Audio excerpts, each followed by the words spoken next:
Praise the Lord. Praise the Lord. Praise the Lord ng Diyos sa katapusan. Yata karon sa pag-abli sa pulos na kami Diyos. Hallelujah. Sa tima na to, just go on to date and I will give you the reward of life. No? Hallelujah. Pasagot na mo. Unang ta. Hallelujah. Magpadayon tandod sa kamatayon. Itagaan ta niya ang ganti na kinabuhi. So muna may gusto na hallelujah. Patuloy na tayo upang bigyan tayo ng hallelujah, reward. No? Bigyan tayo ng ating pala na buhay. So ito po ang putong presyon, hallelujah. So sa ating pag-aaral ngayon, hallelujah, sa banal na aklat, ating unawain ang salita ng Diyos. So gitan ng ating pag-aaralan ngayon na sinasabi po sa pahayag chapter 2 verse 10, huwag mong katakutan ang mga bagay na inyong malapit na tiisin. Narito malapit na ibigay ng dyablo ang ilan sa inyo sa bilangguan upang kayo'y masubok at magkaroon kayo ng kapighatiang 10 araw. Magtapat ka hanggang sa kamatayan at bibigyan kita ng putong ng buhay. So ito po ang salita ng Diyos. So ibig sabihin mga kapatid, hallelujah, sa ating panahon ngayon, hindi natin maiwasan, hallelujah, sa ating paglilingkod sa Panginoon. Minsan po mayroon mga bagay at mayroon mga hinahangad po natin, hallelujah, na nagbigay po din ito ng, hallelujah, sabihin natin pagsubok. No? Sinusubok po ating pananampalataya at sinusubok mga kapatid, hallelujah, ang ating paniniwala sa ating Panginoon Kristo. Kasi mga kapatid, hallelujah, tandaan po natin na kailangan daw tayo ay maging masunurin hanggang po sa kamatayan. Kasi ito po ang nangyari ni Propeta Daniel na sila po ay nakakulong doon ng 10 araw ay hindi sila kumain ng masarap na pagkain, sila po ay kumakain lang po ng gulay. At ngayon sa atin ngayon, ang pagmatatag po sa ating pananampalataya, kailangan patuloy po tayo kasi si Propeta Daniel po na hanggang po na hallelujah, siya po ay tinapon sa leon upang ipakain sa leon si Daniel pero hindi siya kinakain ng leon. No? Kasi si Sandrak, si Isaac, si Abednego ay tinapon po sa apoy, hindi din sila natitinag dahil po sa hallelujah, pananampalataya sa Panginoon. Di kayo din ngayon at tayo na nanampalataya sa Panginoon na sinasabi nito, hallelujah, praise God, na magtapat ka lang hanggang sa kamatayan at bibigyan kita ng putong ng buhay. Ito po ang pag-asa natin mga kapatid, hallelujah. Yun po ang dahilan ngayon na every Sunday po tayo po ay sumasamba sa Panginoon. Lahat po ng araw sa ating pamumuhay tayo po ay naging matapat sa Panginoon, na matatag po ating pananampalataya upang na itong pag-asa na hinihintay po natin, itong buhay na walang hanggan ay makamit po natin. Praise God. At yun po ang dahilan na sa oras na ito mga kapatid ay ito po ang binuksan natin kasi ano ng Panginoon ating paglilingkod sa Panginoon. Alam po ng Panginoon na sa ating pananampalataya ay kailangan darating sa ating mga pagsubok. Kailangan tayo makaranas ng kapighatian. Kasama po kapighatian nito sinasabi, kapighatiang 10 araw. Ito po ay naranasan ni Propeta Daniel, hallelujah, na sila si Misak, si Sandrak, si Abednego, sila po ay nakaranas po ng kapighatian ng 10 araw. Ito po yung nangyari kay Propeta Daniel. Din sa atin ngayon mga kapatid, hallelujah, sinasabi, magtapat ka hanggang kamatayan.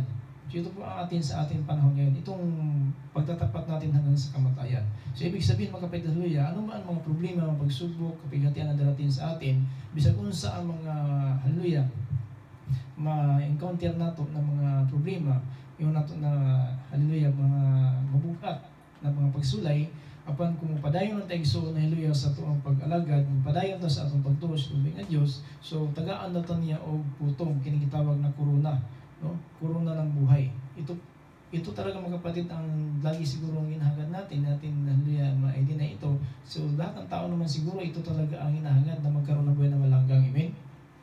So lahat ng tao ito ang hinahangad, kahit na yung diablo siguro kung payagan pala ng Panginoon, humahangad siguro ng buhay na walang hanggan, kaya lang hindi na pwede kasi siya po ang sanhin ng pagkasalaan ng buong sanlibutan. So magitan po ni hallelujah, Adan na kanyang iniligaw. Kaya mamatay tayong lahat sa buong sanlibutan. Yun po ang sala ni Adan.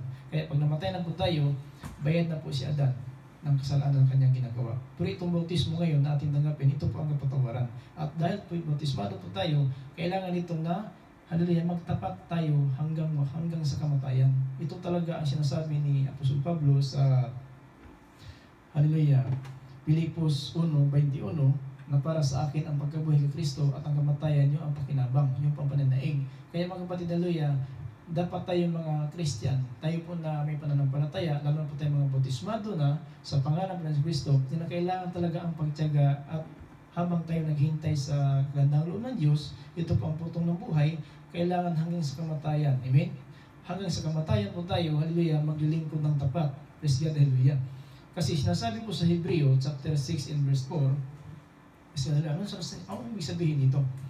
Ito po sinasabi, haleluya, na sapagkat tungkol sa mga minsang naliwanagan na at nakalasap na nakaloob na ng kalangitan at ng kabahagi ng Espiritu Santo. Ito po, haleluya, si Judas, praise God, haleluya, na siya po ay naging kabahagi na po sana ng mga, sabihin natin, gawain ng Panginoon. Kaya po siya naging, haleluya, naging makasalanan dahil po nabinintan niya ang Panginoon. So ito, nakalasap na po siya ng mensahe ng Panginoon, kaya nga nagtuturo na po si Judas sa 12 po sila. Kaya lang, ng panahon na po na parang na ano siya ng pira, nalulunan siya ng pira kasi siya po ang treasurer, no?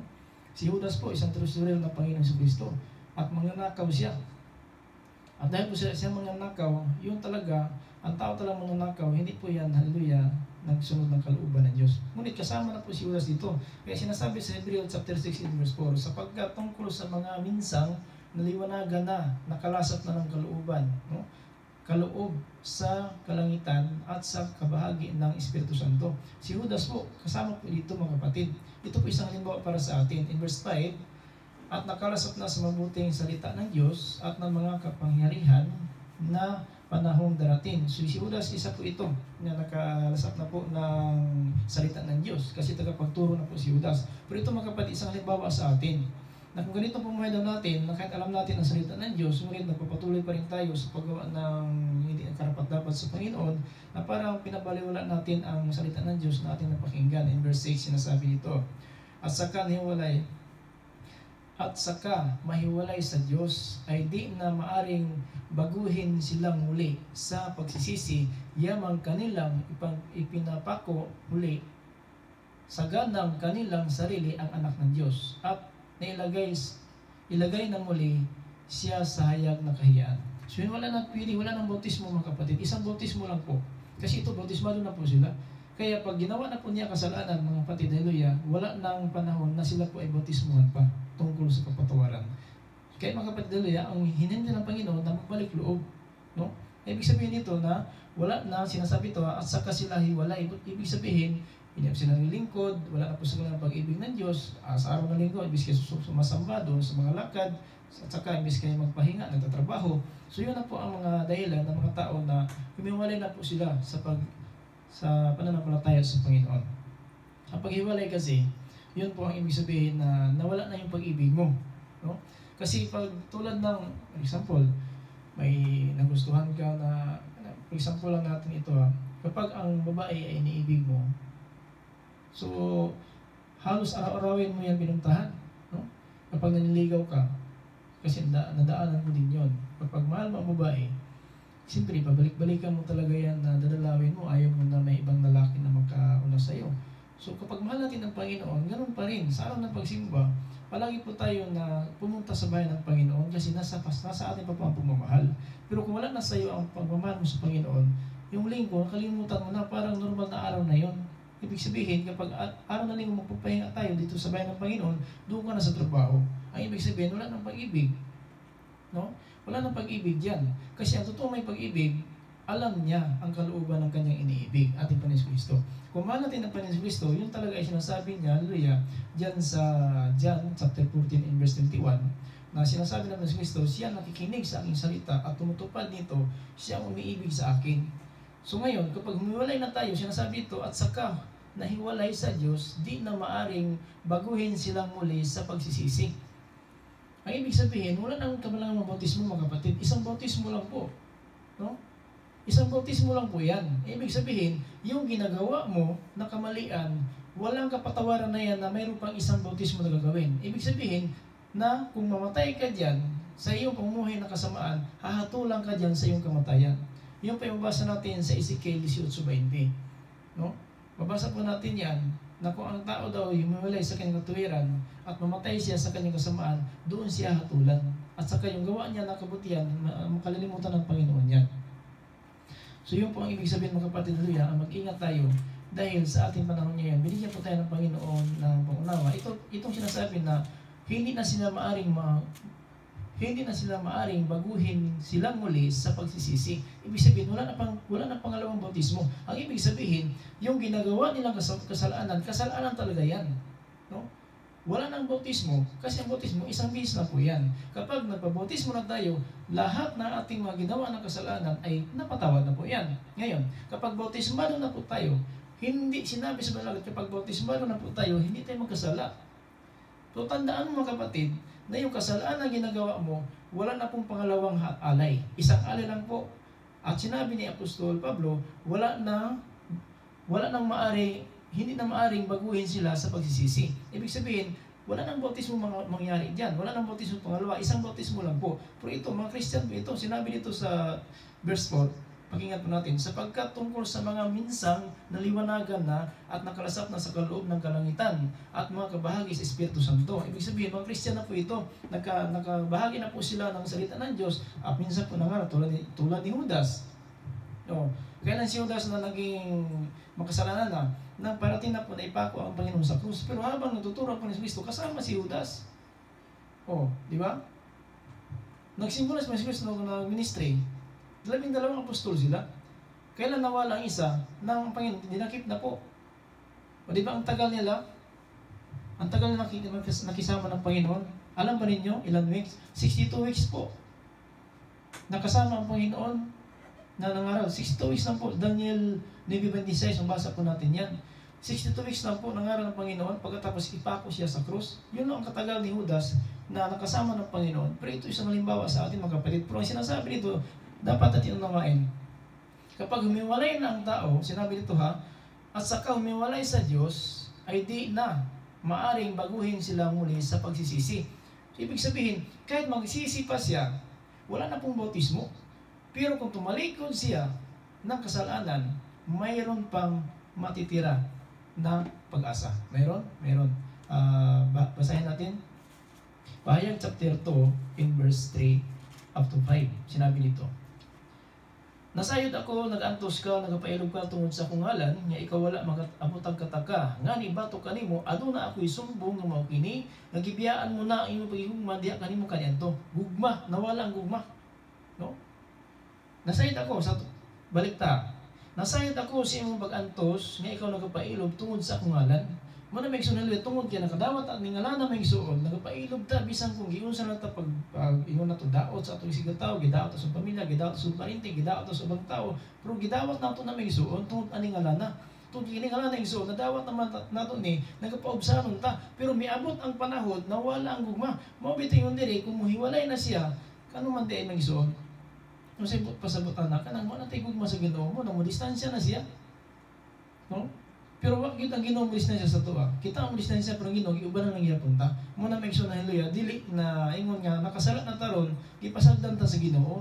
Kaya dili gusto sa Ginoo dinho isang malaglag. Mabasa nato sa 2 Peter chapter 3 in verse 9 na ang Dios nagapailog hantod karon, no? Ang Panginoon ay nagtimpi at siya nagpakumbaba hanggang ngayon na ayon niya may isang mapahamak. Isa Praise God. Kahit isa daw, wala. Ayaw ng Panginoon may isang mapahamak. Ang nais ng Panginoon lahat ay makakamit ng pagsisisi at tumalikod sa kasamaan. Na ito po sinasabi sa verse 5.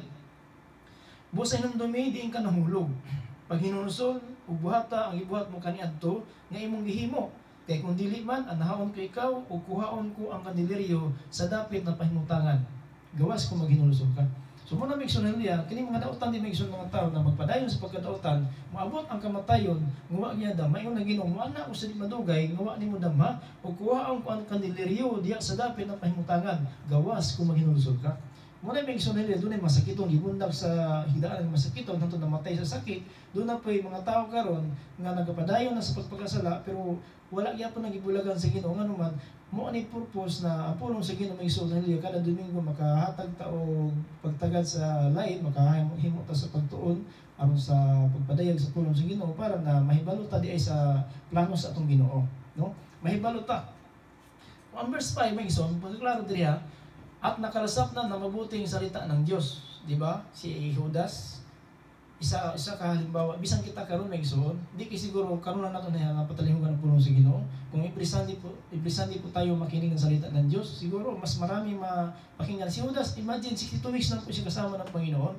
Pero ngayon mga kapatid, tayo, ilang taon na tayo nakinig ng salita ng Diyos? No? Siguro, na halos kung tutuusin natin, mas marami pa tayo napakinig kay Judas. Si Judas po, 62 weeks lang po pinako ang Panginoon. Ganyan katagal ang Mesiyas na nag-deliver po ng Ebanghelyo po. Nag-umpisa po siya sa Mateo 4:17. Natapos siya sa Mateo 27. Pinako na siya sa krus. So, for 62 weeks lang po. Oh? Ilan araw yan? 390 days. Isang taon lang mahigit. Ipako ang Panginoon. Biblical po yan sa Daniel 9:26. Na pagkatapos ng 62 weeks, ipako ang Mesiyas sa krus. Mamatay ang Mesiyas. So, patukma talaga. Malapit sa mag-30 ng bautismuhan, kaya nga sinabi ng Panginoon, ang mga milo, mga aso, may malubluban, pero anak ng tao walang kapahinga. Bakit? Limitado lang po. 62 weeks lang po ang kanyang pangaral at ipako siya sa krus. So, yun lang katagal. O kaya mga kapatid, napakatagal ng panahon ngayon na tinuruan tayo ng Panginoon, hindi sa panahon lang na, hallelujah, si Judas talaga ay naging isang magnanakaw, kaya yun ang nangyari. Hanggang namatay siya, ganoon ugali, kasi bininta niya ang Panginoon ng 30 pirasong pilak. Pero kung hindi niya bininta ang Panginoon, hindi siya ang mananagot. Kaya lang, dahil po na siya magnanakaw, kasi siya ang treasurer, ano ng Panginoon, pira na ano nila, binigay sa kanila, siya ang tigdala ng pira. Di mananakaw siya. Hanggang na bininta ang Panginoon, namatay siya doon. Hindi, wala. Nawala na ang kanyang kabahagi ng maging apostol. Kasi nauna pa siya sa Panginoon, namatay. Kasi nang natinagit ng Panginoon, nagpataywakal siya. Umalun siya sa bato. No? Na wasak ang kanyang tinai. Tumalon siya sa bato. No? Nauna pa siya sa Panginoon, namatay. Kasi pag tingin niya ng Panginoon na wala na siyang magawa, na hinatulan na, tinapon yung pira. At saka lumaya siya, pumunta doon sa bundok at yun, tumalon sa bato. Di bumagsak ang kanyang ulo at saka nawasak ang tinay. So yun, namatay si Judas. Yung mga kapatid ang dapat isang halimbawa sa atin. Kasi hanggang namatay ang si Judas, ganun ang kanyang ginawa. Bininta ang Panginoon. Pero kung naabutan siya, hallelujah, sabihin natin, nauna ang Panginoon namatay, may kapatawaran pa sana yun. Kulit wala, napatay na siya kasi nagpatiwakal. Tingnan mo si Pedro. 3 beses siya na isabi, Panginoon, kahit sa kamatayan, sama ako. Sabi ng Panginoon, Pedro, sabihin ko sa iyo, 3 beses mo ipagkait, hindi pa matulo akong manok. O di ba nangyari? Pero tinakwil ba si Pedro? Kaya tinakwil niya, sinabi po ni Pedro, aywan ko sino yan. Hindi ko kilala yung tao na yan. Pangatlong beses, di ba? Pumasok si Pedro sa loob ng hari na si Panginoon Kristo, hinatulan nila hanggang ng kinaumagahan. 3 beses, simula akong manok. Doon na umiyak si Pedro. Kagad siya nagsisi doon.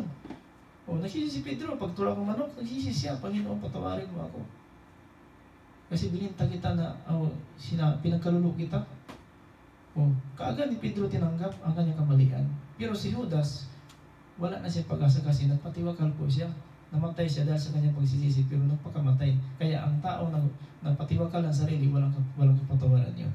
Impyerno talaga ang punta. Kaya yung nagpakamatay ngayon na walang pag-asa na, mas lalo na walang pag-asa doon sa pangalawang buhay kasi apoy na po ang naghihintay. Kapag ikaw ang ng buhay mo, yun ang walang kapatawaran. Doon na ginawa ni Judas, mga kapatid, na nagpatiwakal po siya. Kinuha na ang pistol niya ni Matias na naging lingkod na po ng Panginoon. Kaya ganito ang ating binabasa ngayon. Ano ibig sabihin na sa verse 6, no? Hebrews chapter 6 and verse 6. Pero sa verse 5, maliwanag po dito. Kung umpisa na sa verse 5 hanggang sa 6, maunawaan natin to. At nakalasap na ng mabuting salita ng Diyos. Ibig sabihin, every Sunday ba o every day o every hour ba nakapakinig tayo ng salita ng Diyos. So nakalasap na po tayo. Amen? Nakalasap na po tayo. Ibig sabihin, nakapakinig tayo ng salita ng Diyos. Kaya lang, ang ating napakinggan, binabaliwala lang po. Yung pa sinasabi sa Ecclesiastes 20:9. Anong sabi ni Haring Solomon sa sinulat sa Ecclesiastes kung mangaral, chapter 7 verse 29, na isa lang nakita ko, sabi ni Haring Solomon, isa lang nakita ko sa ilalim ng araw, na ang tao gawin ng Diyos ng matuwid, ngunit ang tao na po ang humarap ng sarili nilang katha. Ibig sabihin, kahit kung pinagsabihan tayo ng Panginoon ngayon, ngunit ang iyong iniisip, ang iyong naramdaman, yun pa rin ang sinusunod mo. So yun po ang mangyari, na darating ang panahon, ganito ang sinasabi, hindi na po sila, baguhin silang muling sa pagsisisi. Ang ibig sabihin, kahit kung magsabihin mo, ang pabautismo ako ulit, kasi ang pagsisisi, bautismo kasi ang ano dyan, bautismo talaga ang mangyari pag nagsisi ang tao. Yun po ay sinabi ni, hallelujah, Propeta John the Baptist, dyan sa Mateo 3:11, no? Sabi ni John the Baptist, ako po ay nagbautismo sa inyo dahil po kayo ay nagsisisi. Ang ibig sabihin nito, wala na pong bautismo pangalawa. Isang bautismo lang po, Lucas 4:8, no? Episo 4:8, wala isang bautismo, isang Panginoon, isa ang pananampalataya, no? Episo chapter 4, basahin natin to. Isang bautismo, kaya sinabi dito na wala nang panahon na sila po ay magsisisi, no? Kasi isa lang po, hallelujah, Episo 4. Isa lang po ang bautismo, mga kapatid, hindi na pwede na dalawahin, no? Kapag magsisisi ang tao, ibig sabihin kailangan ng bautismo. Ngayon, wala nang bautismo, mga kapatid, hallelujah, no? In chapter 4, in verse 4 up to 5, no? Sinabi dito, hanggang sa 8. Adunay usa lamang kalawas, usa ka espiritu. May adunay usa lamang ka paglaom, alang niini ipanawag-tawag kamo. Sa verse 5, usa ka Ginoo, usa ka pagtuo, usa ka bautismo. So managing diri na di na pwede sila hinulusol balik na pinaagi sa bautismo, na apay bautismo pangalawa. Wala na po, no? Wala na pong bautismo mangyari sa tao na nagkasala. Kung hindi, kailangan siya humiwalay sa kanyang pagkakasala upang na patawarin siya ng Panginoon. Wala na pong bautismo. Hindi na maaari pa silang, hallelujah, baguhin silang muli sa pagsisi. Yamang kanilang ipinakong muli. Nagalang kanilang sarili ang anak ng Diyos. So, ibig sabihin, mga kapatid, kung ito abutan ka ng kamatayan sa iyong ginagawa, ay wala nang kapatawaran. Wala nang bautismo. Isang bautismo lang po. Pero ito po para sa mga Christian, no? Kasi nakalasp na po sila ng salita ng Diyos. Pero ito mga hindi pa Christian, so makinig lang kayo at saka kailangan natin unawain ang salita ng Diyos upang mabautismo din tayo at maging Christian po tayo. May pagkataon pa tayo pagsisisi. Kung hindi tayo abutan ng kamatayan, wala na pong, hallelujah, alay sa isang handog para sa kasalanan. Isang halimbawa po tungkol kay Judas na nagpatiwakal at pumutok ang kanyang bituka, mga kapatid, hallelujah. Sa Mateo 26:14-15, ganito ang sinasabi ng Banal na Aklat. Na magkagayoy, isa sa 12 na tinatawag na Judas Iscariote ay naparoon sa mga pangulong saserdote sa verse 15. At sinabi, ano ang ibig ninyong ibigay sa akin? At siya'y ibibigay ko sa inyo. Siya'y tumitimbang nila ng 30 na putol na pilak, no? 30 ka putol, no? 30 putol na pilak, no? In verse 1, chapter 10 sa Mateo, ito po ang panahon na si Judas po kasama po sa mga apostol. Siya na po ay naging lingkod ng Panginoon, ngunit dahil po sa kanyang ginagawa ay ihiwalay talaga siya sa mga apostol dahil po sa kanyang pagpakasala po ng kanyang ginagawa. At pinapalapit niya sa kanyang mga 12 alagad at binigyan niya sila ng pamahalaan laban sa mga karumaldumal na espiritu upang magpalabas nila upang kanilang pagpapagaling ang mga lahat ng mga saring-saring sakit at sa lahat ng mga sinasaring karamdaman, no? Sari-saring karamdaman. So ito po binigyan si Judas kasama po dito, no? Ng kapamahalaan upang siya ay maging apostol. Kaya lang dahil po sa kanyang sabihin natin pagka makasalanan ay nahiwalay talaga siya sa bilang ng mga apostol.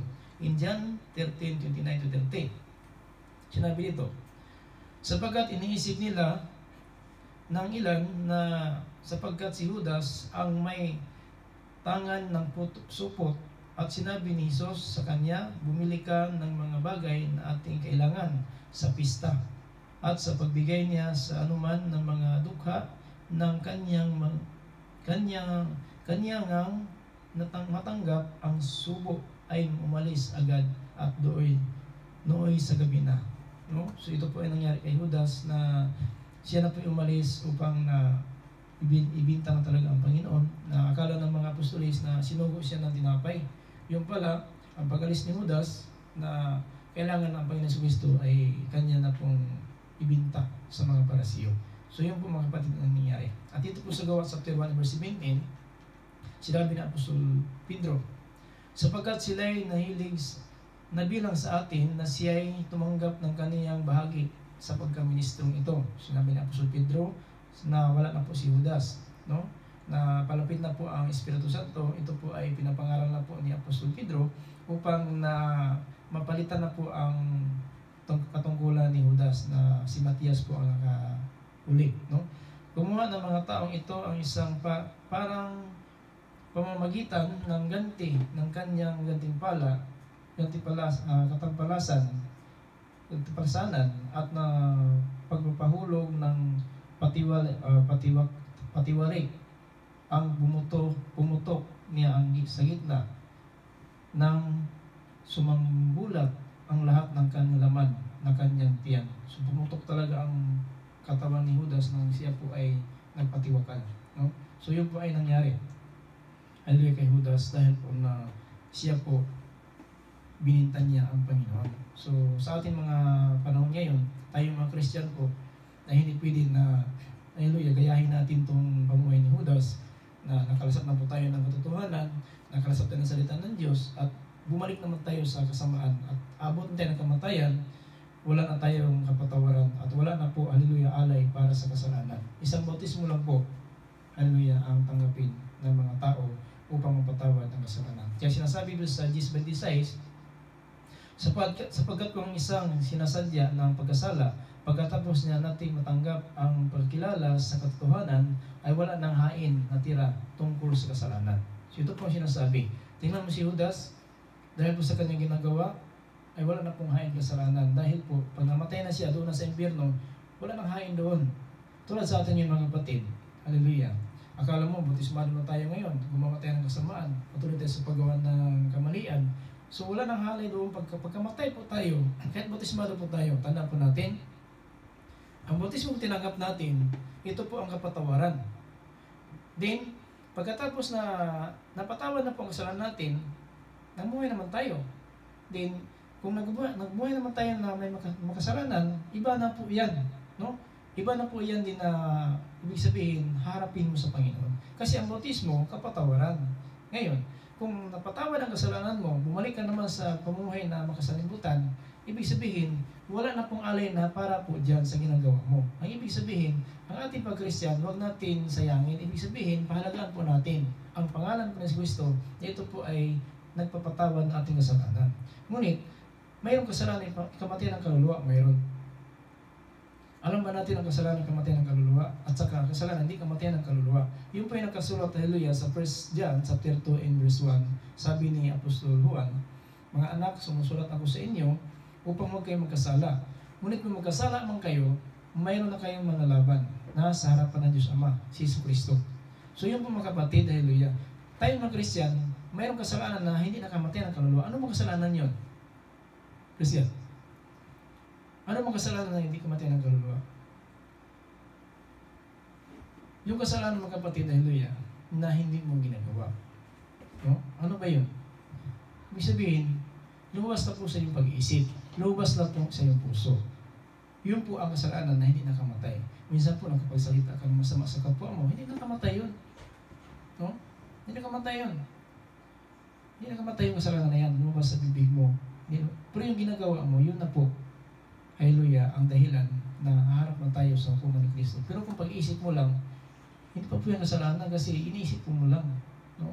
Pero gagawin mo na, yun na po ang sinasabi ni Apostol Santiago na ang kasalanan daw ay ibig sabihin maglilihi po ng sabihin natin ang Ibig sabihin, yung kaibog daw sa Bisaya, ang kaibog daw sa tao, na manamkon og sala.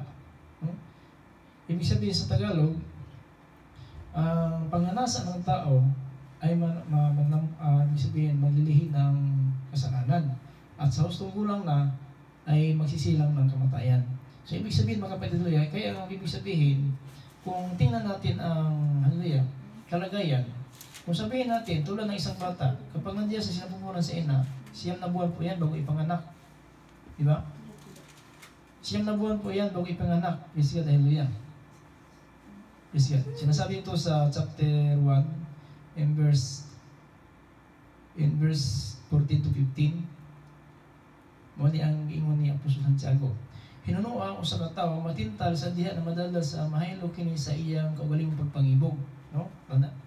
Tandaan pa natin na ang tao daw sa pagnanasa daw ng kanyang paningin ay siya daw ay madadali ng kanyang pagnanasa sa verse 15 ug ang pangibog manamkon og sala, no? Ang pangibog daw, yung pagnanasa ng tao daw ay ibig sabihin, hallelujah, ay manamkon sa Tagalog panamkon, no?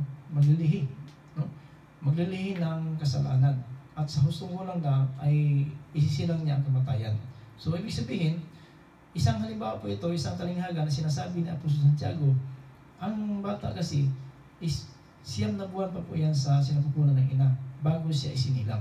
Kaya ibig sabihin, ang ating ibig sabihin panganasa, huwag mo nang patagalin sa iyong puso. Kasi kung tatagal yung sabihin natin pagnanasa mo, baka hahanap ka ng paraan at yun na ang pagbigyan mo ng oras at baka madali ka pa dyan. No? Yun po ang ibig sabihin sa ating pamumuhay ngayon bilang Christian.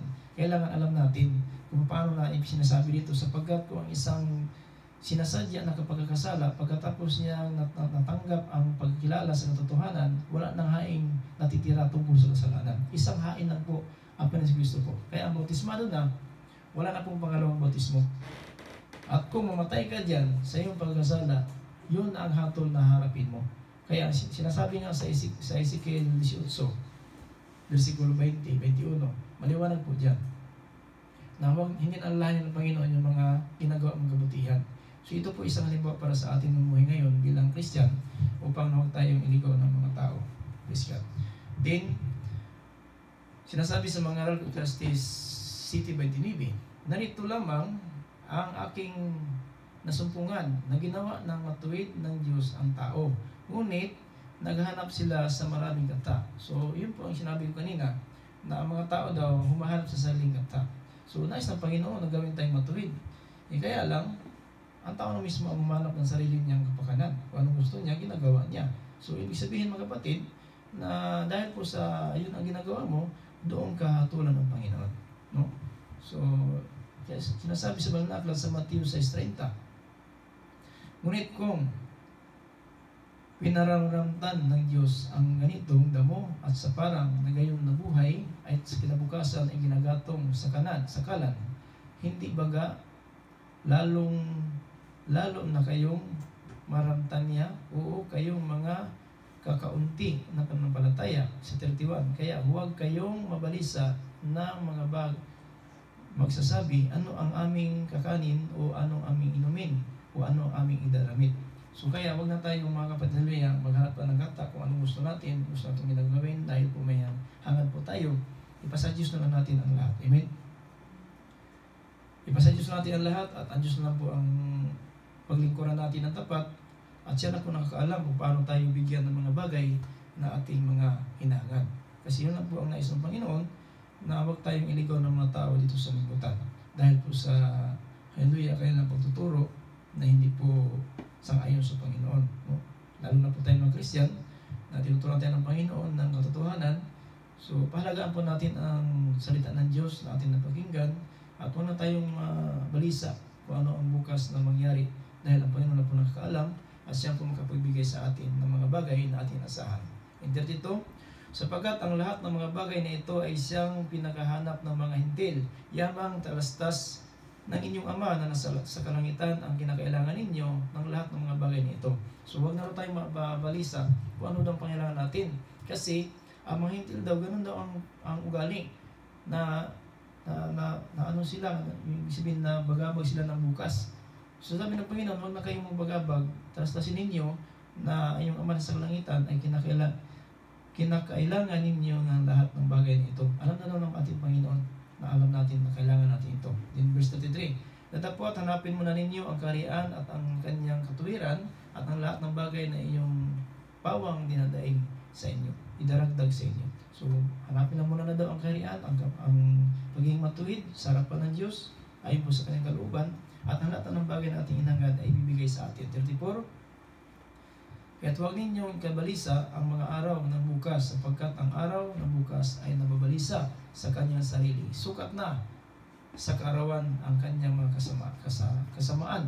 No? Sukat na daw ngayon na. Ang ngayon na atin, hallelujah, dapat pagbigyan. Kung ano ang nasa atin ngayon, yun ang dapat natin palagaan kung paano tayo maging karapat-dapat sa Panginoon. Sukat na daw ang kaarawan ng kanyang kasamaan. So, ibig sabihin, kailangan na ang ating titig tayo sa Panginoon at huwag natin sayangin ang mga panahon sa ating pamumuhay. Ibig sabihin, huwag natin mabalisa kung ano ng bukas kasi sabi ng Panginoon, sukat na po. So, ibig sabihin na wala na po tayong magawa at huwag na tayong magpataas pa, no, sa ating bawat isa dahil sa kaarawan ng kanyang kasamaan. So, ibig sabihin, huwag mo nang dagan ang inyong problema dahil po sa bukas. Ang ngayon daw, tama na to. No? Tama na to ngayon na ito nating nakita ngayon, nakakain tayo, nakapagdamit tayo, nakapag-worship tayo sa Panginoon, at nakinig tayo ng salita ng Diyos. Yung bukas, sa Panginoon lang po natin yan iasa. Huwag na sa atin sarili. Christian. Kaya mga kapatid, mayroong mga tao na minsan po dahil po sa pira, ay naligaw na po ang kanilang paglilingkod sa Panginoon. Mayroong mga tao na nais sila mamayaman, nais din sila na magkamit ng maraming pira, at umarap na po sila sa sariling nagkata at ibig sabihin sariling diskarte upang na magkapira sila. Pero hindi po sa ayon sa Panginoon. Ibig sabihin, huwag natin, hallelujah, pag hinayangan ang panahon ang mga bagay na hindi natin maabot. No? Kasi kung nais natin mayaman, hindi naman yung pagloob ng Panginoon, hindi talaga tayo mayaman. Kung nais ng Panginoon, ganyan lang tayo ngayon, so ganun talaga. No? Hindi talaga tayo aabot pa ng mga bagay kung ayon ng Panginoon. Kaya sinasabi, hallelujah, sa 1 Timothy chapter 6 verse 10, sapagkat ang pag-ibig na salapi ay ugat ng lahat ng uri ng kasamaan na sa pagnanasa ng ibang sinasanay ng sinsay sa pananampalataya at sa tinuhog ng kanyang sarili ang maraming mga kalumbayan. No? Ang mga tao na umibig ng salapi ng pira, minsan po ay yan po ang dahilan ng sanhi ng pagkakasala at tinuhog ang kanilang sariling mga maraming mga kalumbayan. Sila na po ang nagbigay ng kapighatian sa kanilang sarili. Kasi hindi ka lang marunong magawa ng pira. No?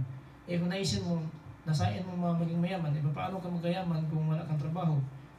So yun po ang mangyari ng mga tao ay mahulog sila sa kanilang pananampalataya. Kasi ang kanilang nais na maging mayaman at saka magkapira sila na hindi pa po ipagkaloob ng Panginoon, kailangan matuto po tayo na maghintay. Amen? Kailangan matuto tayo maghintay kung kailan tayo bigyan ng Panginoon ng mga bagay na ating hinangad. Kasi sabi ng Panginoon, hanapin lang muna natin ang kaharian at ang maging matuwid sa harapan niya. Lahat ng bagay na ating hinangad, ibibigay ng Panginoon. In 2 Corinthians chapter 2 verse 17, sapagkat hindi na kami gaya ng karamihan na kinakalakal ang salita ng Diyos. Ibig sabihin, mayroon naglingkod sa Panginoon ngayon na kinakalakal ang salita ng Diyos. Ipinagbintabang. Ibig sabihin, tulad ng ibang sikta na umaakyat sa bahay, nagbinta ng mga sabihin natin salita ng Diyos, ginagawa nilang libro at binibinta. So, ganun ang ibang relihiyon na mayroon mga naglingkod sa Panginoon na ganun daw ang layunin. No? Kundi, sabi dito, sapagkat karamihan sa kinakalakal ng salita ng Diyos, kundi sa pagtatapat at gaya ng mga mula sa Diyos na sa harapan ng Diyos at nagsasalita kami para kay Kristo. So, sabi ng Apostol Pablo, hindi na sila tulad ng mga ibang nagtuturo na kinakalakal ang salita ng Diyos. Binibinta nila ang mga basahon. No? May nagbinta na salita ng Diyos, nagkumuha sila ng isang basahon at binibinta po nila. Mayroon po yan mga sama na ganyan. No?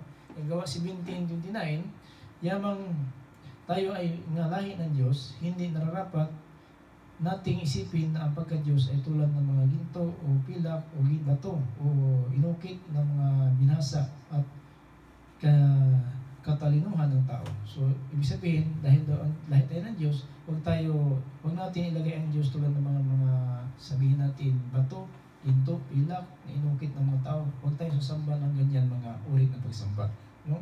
Huwag tayong mahaylo ng pira at saka ginto o ano ba, pilak ba o bato ba o para lang na ang ating mananampalataya sa Panginoon ay hindi po natin maisagawa po ang kalooban ng Diyos. Ibig sabihin na ating pumuhay ay pag-ingatan po natin mga kapatid upang maging dapat tayo sa ating Panginoon.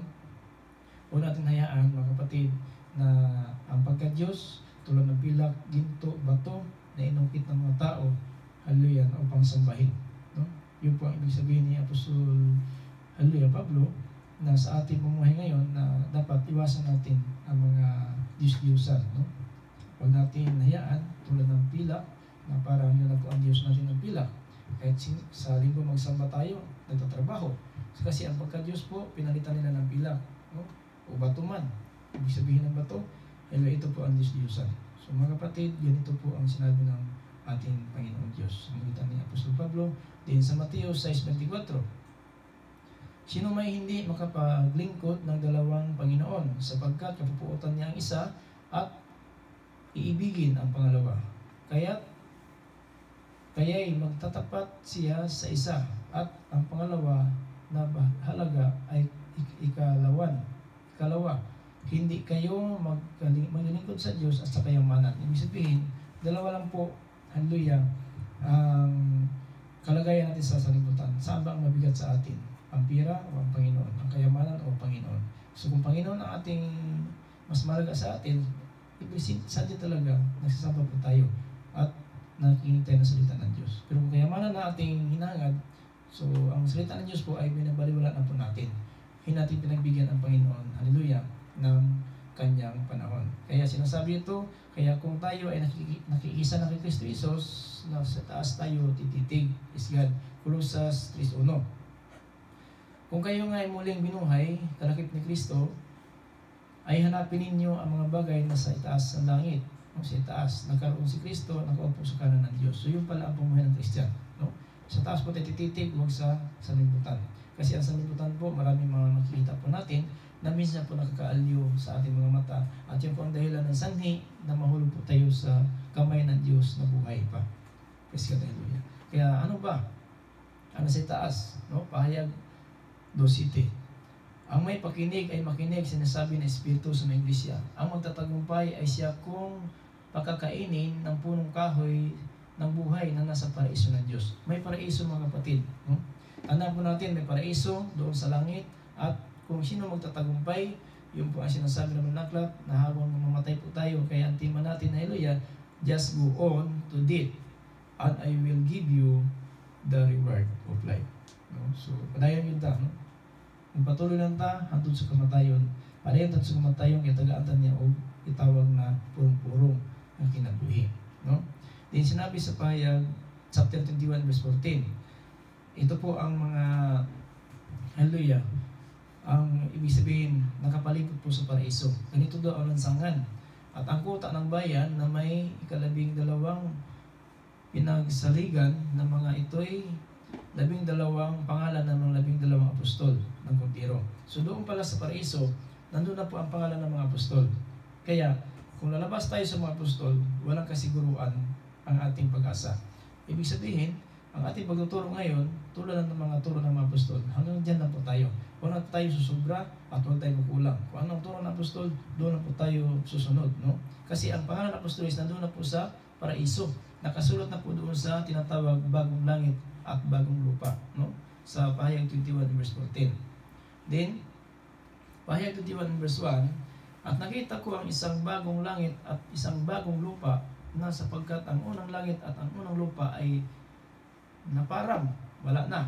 At ang dagat ay wala na. So, langit o lupa, bagong langit o lupa, bababa yan mga kapatid galing sa itaas. Sa verse 2. At nakita ko rin ang banal na bagong lungsod, ang bagong Jerusalem, mananaog mula sa langit at buhat sa Diyos na nakahandang gaya ng isang babaeng ikakasal, kasintahan na kagaya kang talagang sa kanyang asawa. Ito po ang iglesia at si Kristo.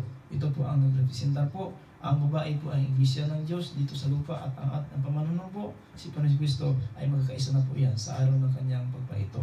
Then verse 18 sa 21, verse 18, at ang malaking bahagi ng kuta niya ay sa jaspi, at ang mga bayan dalisay at ginto na tulad ng malinis na bubog. Ito po ang paraiso. In verse 21, at ang 12 pintuan ng 12 pirlas, bawat pinto ay isang pirlas, at ang lansangan ng bayan ay dalisay na ginto at gaya ng masaganang bubog. Ito po ang parang salamin, no?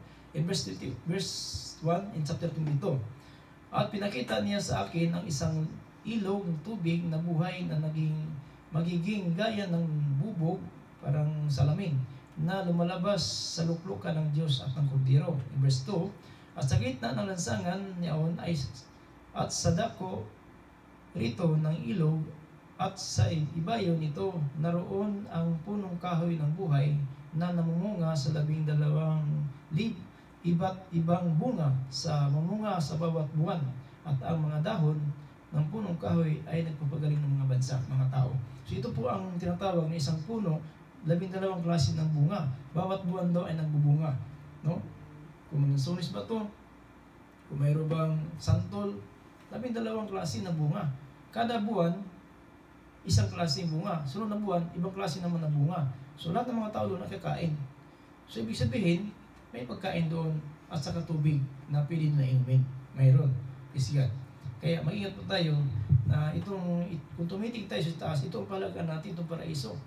Kasi ito talaga ay napakaganda po ng tanawin, at saka wala na pong gabi doon. Araw na doon. Kasi ang Panginoon Kristo po, siya na po ang liwanag. Kaya sinasabi po sa Payag 14:13, at narinig ko isang tinig mula sa langit na nagsasabi, isulat mo, mapalad ang mga patay na namatay ngayon na sa Panginoon mula ngayon. Oo, sinasabi ng Espiritu upang sila ay makapahinga na sa kanilang pagpapagal,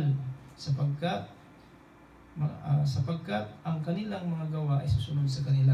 Kaya dapat hanggang sa kamatayan ay magpatuloy tayo sa paglilingkod sa Panginoon. Amen ba? So yun po ang namalaga, no? Kaya ating tema, napakahaliwanag na yung magpatuloy lang sa kamatayan ay magkakamit po ng reward o tinatawag na corona ng buhay. So, hallelujah. So, kaya mga kapatid, napakahalaga po sa ating pinag-aralan na huwag sana natin, hallelujah, baliwalain, no? Huwag natin baliwalain ang ating napakinggan ngayon, kasi ito po ang nais ng Panginoon, mga kapatid, na maging karapat-dapat po tayo sa ating Panginoong Jesucristo. So dito tayo magtapos, mga kapatid. So, hallelujah. Dito tayo magtapos sa 2 page na lang. Dito sa Kawikaan po, 16-19, na ito po ay tinatawag na may 7 ugali ng tao na nakakasama po sa harapan ng Diyos. No? Proverbs 6 in verse 16 to 19, may 6 na bagay na pinagtanim ng Panginoon. Oo, 7 ng mga kasuklam-suklam sa Kanya. May pinagtanim, ibig sabihin, ayaw ng Panginoon na ito ugali ng tao. Mga palalong mata, sinungaling na dila, mga kamay na nagbubo ng walang salang dugo, mga pambati ng tao, puso na kumakatha, no? Ibig sabihin, yung mga tao na kaagad sila humusga ng tao, na mga masamang akala, no? Mga paa na matulin sa pagtakbo ng kasamaan, sinungaling na saksi, pagsasalita ng walang kabuluhan, at ang mga naghimagsik ng pagtatalo sa gitna ng mga makikiapid, no? Ito po, number 1, palalong mata. Ito po ang kaugalian ng tao. Palalong mata, ibig sabihin, gusto niya na parangalan siya ng tao at gusto siyang sabihin na ano bang katayuan niya na pupurihin siya ng tao. Palalong mata, no? Sinungaling na dila. Number 2, sinungaling na dila. So, kaya nga ang ating dila may hatol po, no? Kung ano sinasabi natin, Mateo 12:37, ano daw sinasabi natin, may hatol yan. Pangatlo, mga kamay na pumapatay, no? Kamay na pumatay, mga taong kriminal.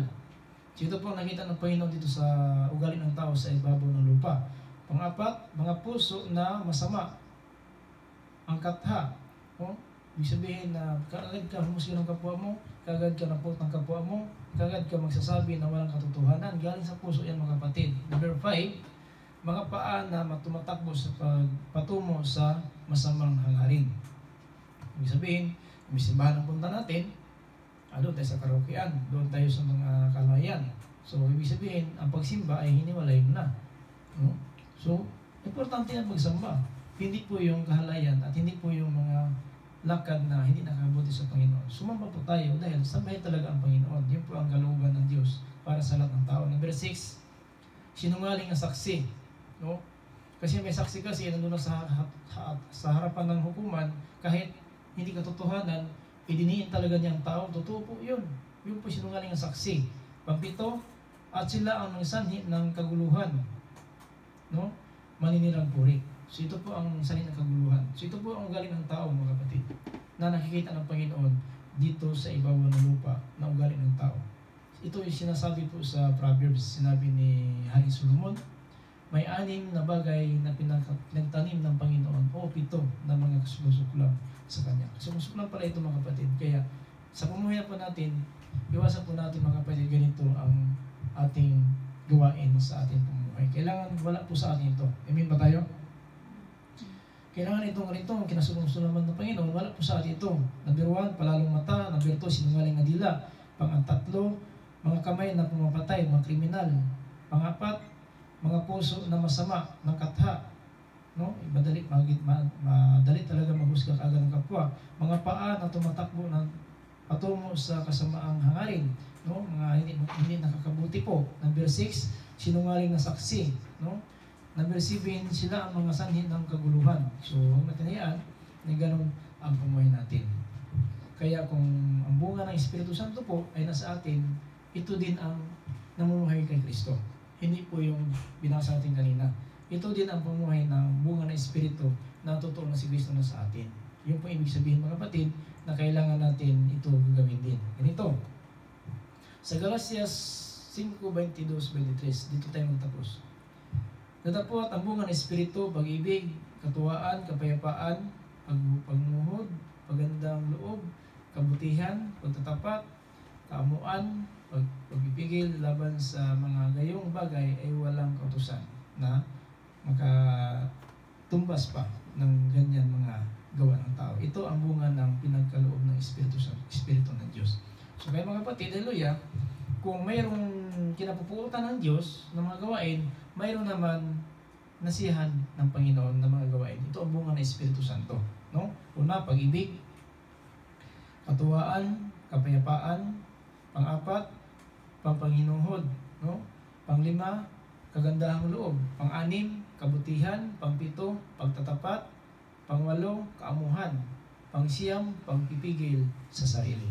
So ito ang bunga ng Espiritu Santo. Kung ganito daw ang pumuhay natin, nasa atin na Espiritu ng Kristo. At kung nasa atin na Espiritu ng Kristo, karapat-dapat tayo kay Kristo. So sana, haleluya, sakto po isang oras sa ating sigasyon sa salita ng Diyos. Sana ay pagkalooban tayo ng Panginoon sa Kanyang kagandang loob. Sana ay gawin natin, haleluya, ang atong nababasa po natin na ang bunga ng Espiritu, pag-ibig, katuwaan, kapayapaan, panghinuhod, kagandahan loob, kabutihan, pagtatapat, kaamuhan, pagpigil sa sarili. So, ganito po ang salita ng Diyos mga kapatid. So, maraming salamat po, haleluya, na ang tema natin, just go on to date and will give you the reward of life. No? Tuloy tayo sa kamatayan at bigyan tayo ng putong. Ito po ang buhay na walang hanggan. Maraming salamat sa lahat ng tingin ng live nito, sa ating kapayapaan, biyaya, kagandang loob natin po ng Kristo. Ito po yung lingkod Pastor Tumaka, Founder sa Apostolic Believers for Christ Corporation, ay magsasabi, the grace of the Lord Jesus Christ be with you us. Happy Good Sunday. Amen.